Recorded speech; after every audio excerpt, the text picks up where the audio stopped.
A série sobre o 007 chega ao fim com algumas figuras que volta e meia aparecem nos filmes. Armas, carros e, é claro, as Bond Girls. O Para Todos começa agora, não saia daí!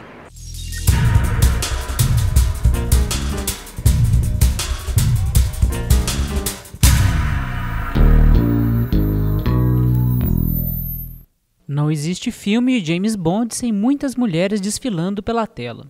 Algumas vezes boazinhas e outras vezes muito más, as garotas sempre rodeiam o 007, mas dificilmente alguma consegue conquistar o agente. A relação do James Bond com as mulheres é uma relação engraçada porque, ao mesmo tempo que a mulher muitas vezes é apresentada como uma personagem esperta, uma personagem que também tem um objetivo a cumprir, ele acaba dando uma volta e conquistando-as de alguma forma. Então, muitas vezes mostra que a mulher, num primeiro momento, está cedendo aos encantos, aos charmes dele por um objetivo específico, mas de uma forma ou de outra ele acaba levando ela para o lado dele, né? Então, acontece muitas vezes dele ficar com mocinhas ingênuas, ou de ficar com mocinhas nem tão ingênuas assim, até com vilãs.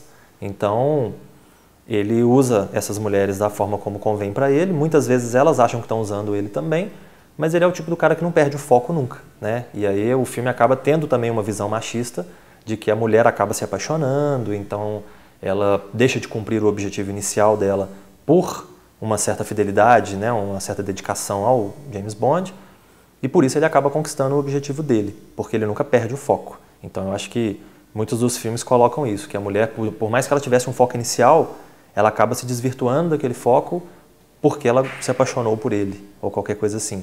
E ele sempre mantém o foco dele. Agora, com os filmes do Daniel Craig, ele mostra um pouco, no Cassino Royale principalmente, que o James Bond também tinha a guarda aberta, ele também podia se apaixonar. Mas é uma coisa que dá tão errado que ele se fecha, e aí a gente até fica entendendo um pouquinho do porquê ele ser uma figura tão fria com relação às mulheres. You can have me anywhere.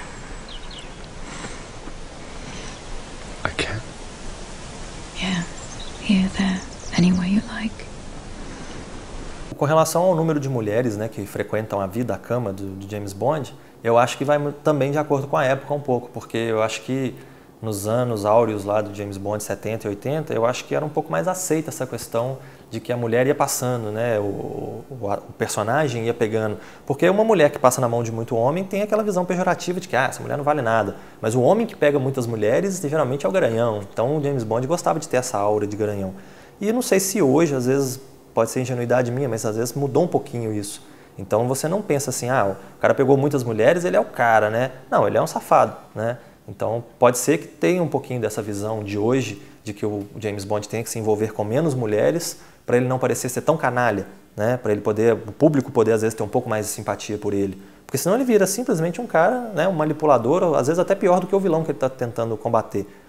Então, nota-se realmente, né, nos últimos filmes que ele tem um número menor de participações femininas e que as personagens femininas têm uma importância maior, né? Porque, já, por exemplo, no primeiro filme do Pierce Brosnan, no GoldenEye, você tem a personagem da Xenia Onatopp, né, que era a Famke Janssen, que tinha uma importância para a trama. Ela era uma grande vilã. Ela foi uma personagem muito interessante. Tinha a menina bonitinha, que só servia ali como escada, mas tinha a personagem forte, que era a grande vilã. E você teve aí uma tentativa, por exemplo, de colocar a Halle Berry como uma personagem forte, que também era uma espiã, que trabalhava lado a lado com o James Bond. Teve aquela outra, a Michelle Yeoh, também, que era a asiática que ajudava o James Bond em uma determinada missão, que também era uma personagem forte, que conseguia interagir com ele de igual para igual.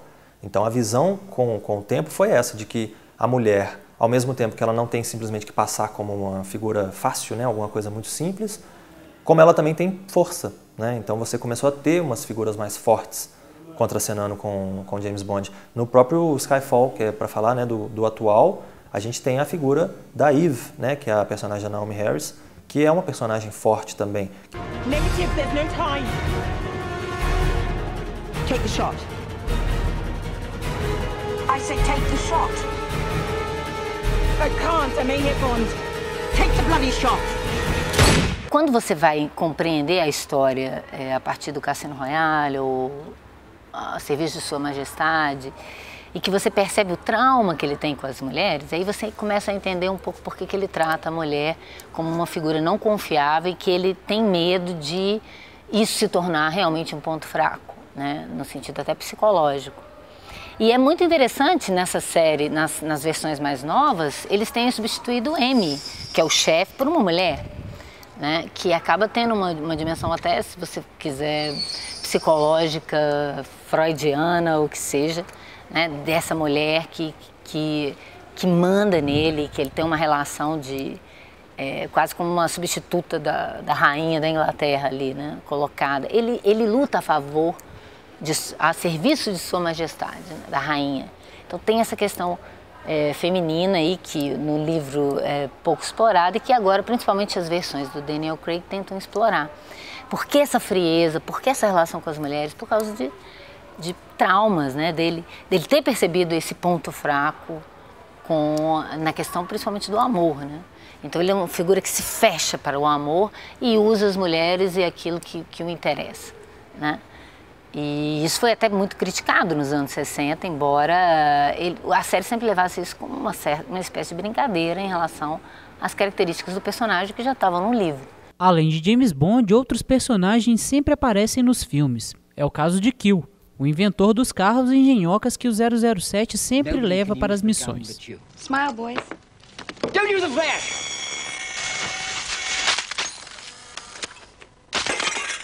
Curiosamente, em 17 dos 23 filmes do 007, Q foi interpretado por Desmond Llewellyn, ator nascido no país de Gales em 1914.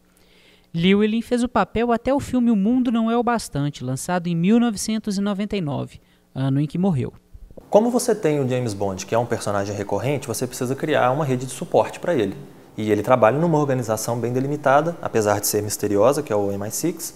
Então você acaba tendo algumas figuras recorrentes que o cercam, né, de algum tipo de suporte, algum tipo de cuidado.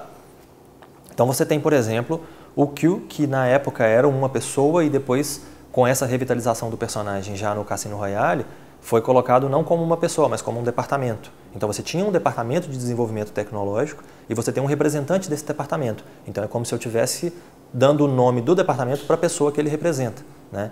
Então fica muito claro isso. O Q é, na verdade, o cara que vai representar o departamento, que nesses 2 primeiros filmes do Daniel Craig ainda não existem. E agora no Skyfall aparece um menino, né? Ele ainda brinca com essa ideia de que, poxa, mas você não tem nem espinhas, né? E você está me dizendo o que fazer, o que criar. E ele mostra, né, por várias vezes, sem fazer muito esforço, que ele realmente tem um motivo de estar ali. Ele realmente é um cara bom de serviço, que consegue invadir redes e consegue criar códigos e etc e tal. Então, e é até engraçado nesse Skyfall, porque ele brinca que aquelas geringonças, né, que você estava esperando, nós não temos. Ou seja, ele tem coisas um pouco mais reais, que tenta ser um pouco mais realista, mas que não deixa de ser ainda um artefato bacana, uma coisa criativa. Além do Q, a gente tem a figura do M, né, que nesses filmes tanto do Pierce Brosnan quanto do Daniel Craig é uma mulher, para poder quebrar um pouquinho, né, essa figura, essa ideia machista de que se tem, de que mulher no universo de James Bond não serve para nada, né, só para conseguir uma pista, uma vantagem e tal. Nós temos a grande chefe do serviço de espionagem inglês, que é uma mulher. Só que no clássico, né, se você for buscar os elementos clássicos do Ian Fleming, era um homem. Então, em algum momento, teria que voltar a isso. Então, né, espera-se que nos próximos filmes volte a ser, né, um homem no personagem. E a gente tem ainda a figura, por exemplo, da Moneypenny, que é a eterna secretária do MI6, que é quem dá suporte, fica sempre naquele joguinho sexual com o James Bond, porque nos filmes originais, nos filmes mais antigos, a gente nunca sabe, né, qual que é a natureza daquela relação. Eles sempre ficam fazendo um jogo de gato e rato. Ela demonstra claramente que não é uma mocinha ingênua a serviço do James Bond ou esperando por ele. Ela é uma pessoa inteligente também, que sabe do que está acontecendo também, que é capaz de muita coisa. E a gente tem, bom, além do Q, além do M e da Moneypenny, a gente tem algumas figuras que volta e meia aparecem, né, como o caso do agente francês, por exemplo, Métis, que é do Cassino Royale, que é o agente francês do serviço secreto francês, que em algum momento vai poder auxiliar o James Bond. Tem o Félix, né, que é o agente da CIA, então você tem aí uma interação do James Bond com agentes de outras nacionalidades para não mostrar que os ingleses são os caras, né? Você tem também pessoas interessantes em outros países. 007 is here, sir. He'll see you in a minute. Moneypenny. What gives? Me, given an ounce of encouragement. You never take me to dinner looking like this, James. You never take me to dinner, period. I would, you know. O carro do James Bond, assim como os outros elementos, né, palpáveis, os outros objetos que eles utilizam nos filmes, eles vão depender também um pouco da época, porque se criou essa identidade de que James Bond é uma figura que usa um carro assim, que bebe uma bebida assim, que usa determinado terno assim, e tem lá, né, algumas coisas já pré-estabelecidas. Mas isso vai variar um pouco de acordo com a época que é vivida, porque o Aston Martin, por exemplo, para falar dos carros, ele sempre foi um carro clássico para a mitologia do James Bond. Só que chega na era do Pierce Brosnan, por exemplo, quem vai oferecer ali um patrocínio, quem vai fazer a coisa valer a pena para os produtores é a BMW. Então você acaba mudando o carro de acordo com a conveniência. A mesma coisa acontece com a bebida, né? Ele sempre tomou um martini, né? Que é batido, não mexido, né? E no último filme a gente já vê ele tomando uma Heineken. Então você já vê que o patrocínio está realmente ditando ali o que tem que acontecer. E ao mesmo tempo também combina com o personagem, porque o personagem deixou de ser aquele cara tão almofadinha, né, tão chique e refinado, para ser um cara que vai às vias de fato. Então o que combina mais com esse cara? Combina um carro mais atual, combina uma bebida mais atual. Então isso também vai variando um pouquinho. Mas como é a ideia do Skyfall, trazer alguns elementos, né, dos primórdios do personagem, você praticamente falta ver o Sean Connery em cena. E, inclusive o Sam Mendes, depois o diretor, revelou que ele chegou a pensar em convidar o Sean Connery para fazer uma ponta. E depois, por algum motivo, ele acabou desistindo. Mas é só o que falta para você ver em cena, para você ver que realmente estão retomando um caminho original. Então, não é à toa que o Aston Martin aparece no filme, né? E você retoma, até alguns elementos da história, você retoma ali os traços do personagem original, porque eu acho que é importante também, com o tempo, que é um problema que aconteceu com o Roger Moore, você vai seguindo um caminho que acaba se distanciando muito de onde você partiu. E chega num ponto que você olha em volta e fala assim, não tem mais uma identidade para o personagem, ele se perdeu, né? Alguma coisa se perdeu. E aí que dá essa espécie de reboot da história, de você contratar um novo ator, começar de novo, e eu acho que essa ideia de começar de novo foi levada mais a sério com o Daniel Craig, porque literalmente mostrou um personagem mais jovem, realmente começou de novo. Então, coube agora ao Skyfall trazer alguns elementos clássicos e mostrar que o personagem ainda tem um pouco, né, daquela essência que ele tinha nas histórias do Ian Fleming. O tema principal de 007 foi composto nos anos 60 pelo americano John Barry, e desde os primeiros filmes é impossível assistir sem lembrar da música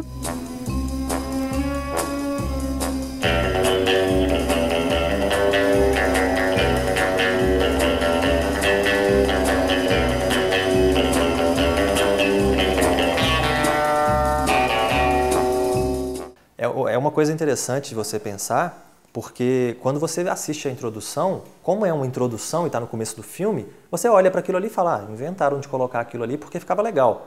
Mas quando você termina de ver o filme, que você lembra da introdução, ou que você às vezes assiste no YouTube ou qualquer coisa assim, você vai olhar a introdução, você fala assim, pô, mas peraí, esse elemento estava na introdução, esse também estava na introdução. Então você vê quando uma introdução é bem feita, né? E não existe introdução sem a trilha da introdução. Então aí você vê um outro elemento marcante, fantástico da série do James Bond, que eu acho que é muito interessante você perceber que é um elemento recorrente que dura tanto tempo, assim como o próprio personagem, é o fato de você ter uma banda ou uma figura artística icônica por trás da canção que é apresentada. E isso também é um grande elemento assim, da época que está sendo passada, porque a figura que é contratada para fazer a música é sempre uma figura relevante para a época que está sendo, né, passada. See reflections on the water, more than darkness in the depths. See him surface in every shadow. On the wind I feel his breath. Golden eye, I found his weakness. Para Todos fica por aqui. E se o mundo não acabar, a gente se vê na semana que vem com um programa sobre filmes de fim de mundo. Até lá!